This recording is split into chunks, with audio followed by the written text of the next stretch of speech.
Before I continue the formal remarks, I would just like to apologize for being a little late and also to ask for your patience with me.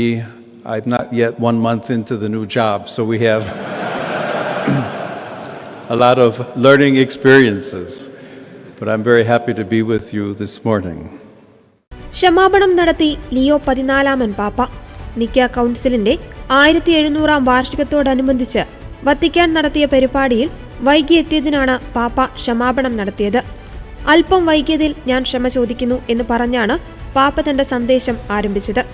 ഞാൻ ഈ പുതിയ ഉത്തരവാദിത്തം ഏറ്റെടുത്തിട്ട് 1 മാസം പോലും ആയിട്ടില്ല. അതിനാൽ പഠിക്കുവാൻ ഒരുപാടുണ്ടെന്നും പാപ്പ പറഞ്ഞു. ഇന്ന് നിങ്ങളോടൊപ്പം ആയിരിക്കുവാൻ സാധിച്ചതിൽ തനിക്ക് സന്തോഷമുള്ളതായും പാപ്പ കൂട്ടിച്ചേർത്തു.